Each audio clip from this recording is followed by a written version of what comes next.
Welcome, folks, to another edition of the Housecoat Chat.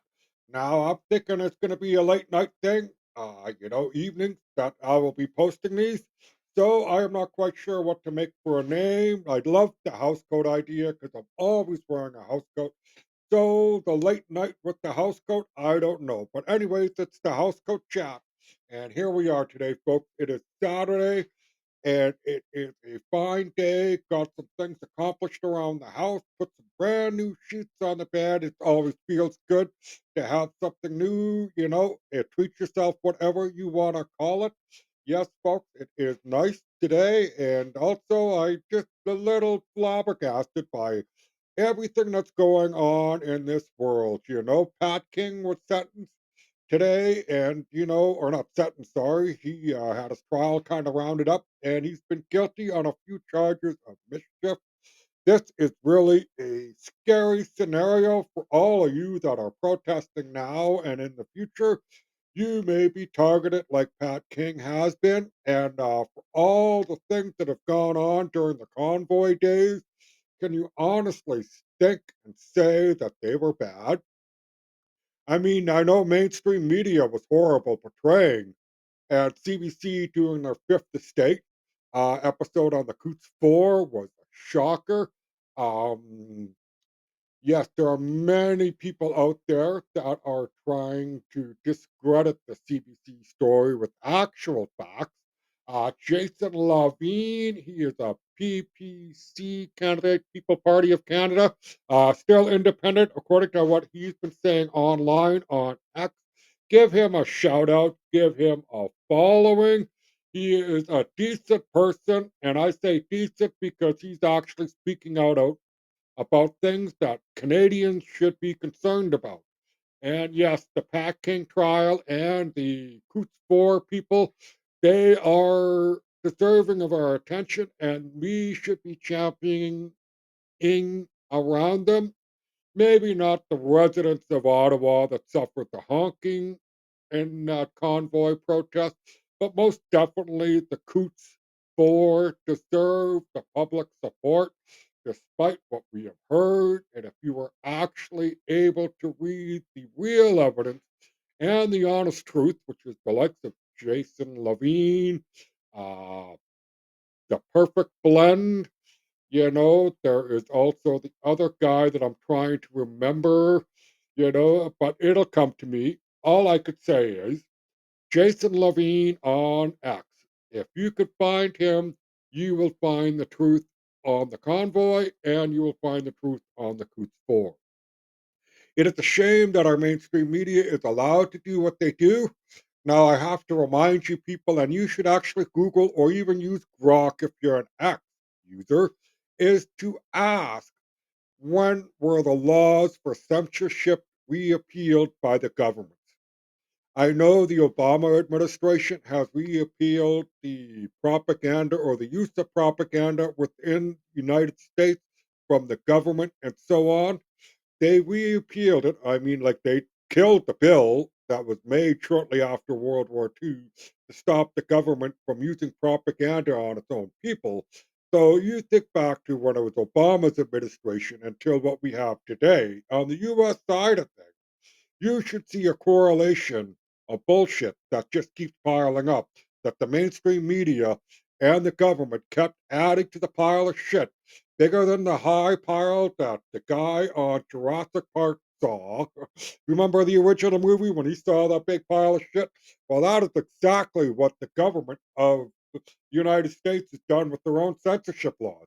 Very, very similar things have been done in Canada under Justin Trudeau. That's why you see very little pushback from the government on the media because they are parroting a lot of the stuff the government wants us to hear, right? We don't want that, right? We don't. As a society, we don't want that. We want honesty. We want truth. We want to have the truth told to us. Not a lie, not a white lie, not a black truth, not half assed, the complete truth. And that goes with everything. Everything from the jibbity jab to what's happened in the Coots 4 trial to Pat King and a host of other things, including what's going on with the government, the two Randys, the scandals, the corruption, you name it, right? I mean, even Marco Mendocino backdated legal documents to a wrong date. He was caught because there's no 31st in April, I believe. So, yes, and these people are still in positions of power, and the RCMP has done diddly squat, folks. Diddly, right? I mean, oh, we are investigating, but they're at a snail's pace. And what I have to say is, where the frick is Sam Steele? Somebody with balls. What we need really is somebody that's kind of like Matlock to solve these things for us. I know some of you ain't going to get the reference to Matlock because I'm an old dude, right? 50 plus years old.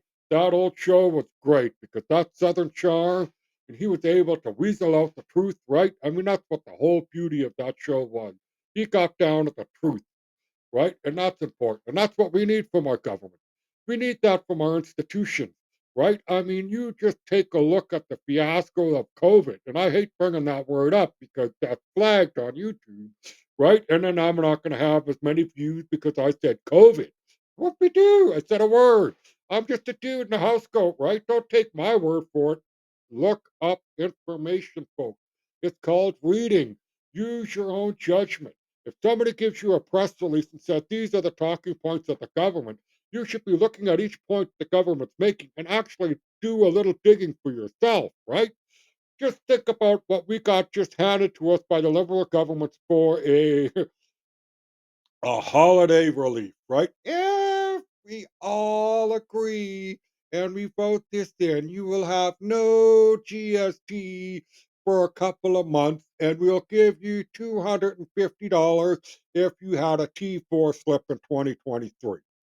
It's vote buying, folks. And then you know what? After 9 years of this crappy, liberal, sunny ways government, aren't you feeling burnt? I mean, really, most of us are as red as my flames flag hanging there, right? And it's just so disgustingly dishonest, this government. And to listen to Karina Gold yesterday having a freak out about the convoy that happened 2 years ago on all the stupidity that came out of her mouth. And I hate to say that word. She was a completely unhinged woman who sounded like a retarded hyena eating mouth, right? I mean, my God, it's just sickening. And yeah, there was no rapey rape stuff like Marco Mendocino said. There was no hate really going on at the convoy. Yes, there was flags, but who planted the flags? And thanks to like the people at Rebel News, Alexia Levio. I hope I said your name, the blonde girl. She helped expose that story. If you do not know the whole story of the planted flag, go look it up, folks. Don't trust the CBC. Don't trust Rachel Gilmore or the likes of that. I mean, the closest person I can almost say I like on the left side for telling me anything is the Steve Boots guy. And I'm still a little bit cringy on him, right? Because he still parrots the government information. All I could say is that as a country, as a people, as a society, we need to wake up and look our government officials in the eyes and start demanding better. That's why I'm doing this show. That's why I'm in a house coat because I'm trying to find my gimmick, an idea, that's something that people relate to. Because how many times are you people sitting there in the morning drinking your coffee, and I'll just show off my iPad here, and you're looking at the news, even at your computer screen, just like I am looking at myself here while I make this video, and you're reading stuff, and it's just blowing your mind, and you're going, what the fuck? Right? I hate to swear, but you know what? Take the 5 minutes, email your MP, email your MLA, email your civic person, and tell them politely and bluntly you don't like what's going on, and hopefully you get a response. Go down to your MLA's office, go down to your MP's office and say something. I know I've had pushback from people on X saying, oh, what good is that going to do? Well, I'll tell you what, if enough people keep doing it, the guy that we pay to sit in our representation in the House of Commons will think twice about doing whatever it is that he thinks he's supposed to be doing and start listening to us. Because at the end of the day, it is his job. And if he wants to keep it, he better earn it, right? And that's the way I look at it. That is the way we all should look at it. I am not trying to say that, everything should be pro CPC or pro CPP or Lib or NDP or Green. I honestly don't give a shit about parties. I like independence. I think that's where we all should vote, but that's just my opinion. because parties like the Liberal Party, the PC Party, they seem to be so aligned with each other that the similarities are just a little bit, man, just a little bit. I mean, really. You see the two clouds with the lights, they're very similar. That's the same thing with the CPC and the Liberals. They're very similar. But there is a difference, but they're similar. And what I don't like is how the Progressive Party is lightening the load of the C-63 bill, and they want to make minor tweaks to it. Well, how about no Bill C-63 at all? Because we already have all the existing frickin' laws in this country to deal with the issues that are on the internet.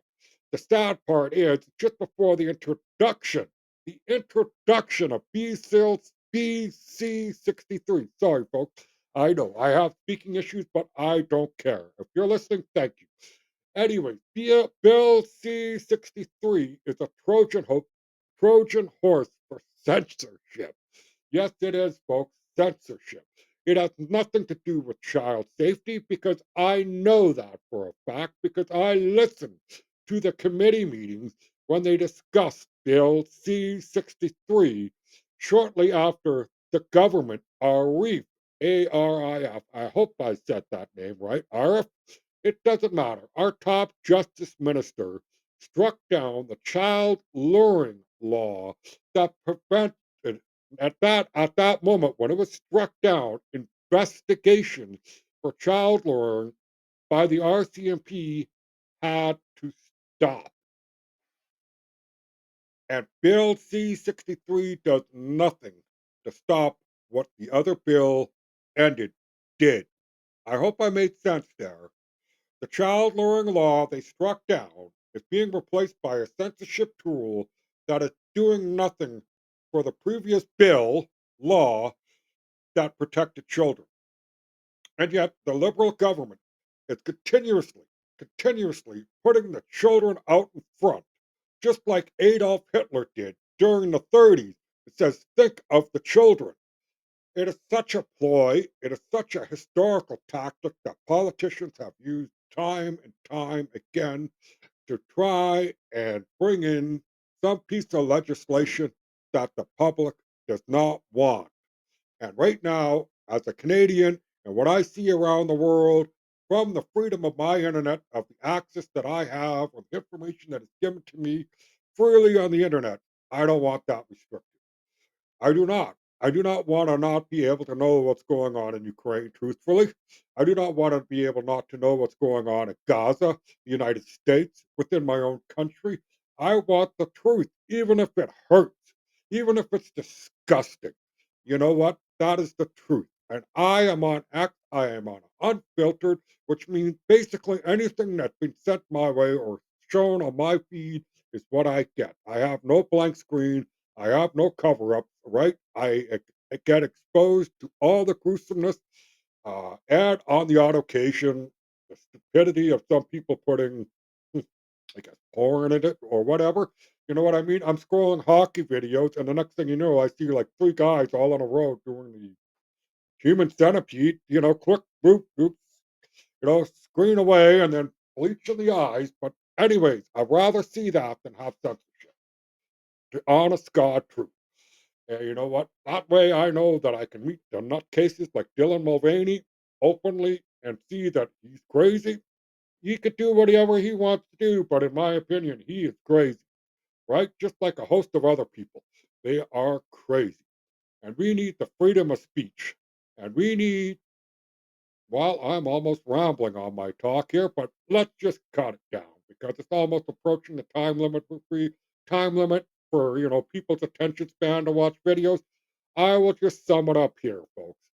Get a hold of your MPs, get a hold of your MLAs, get a hold of your civic leaders, and demand better for yourself.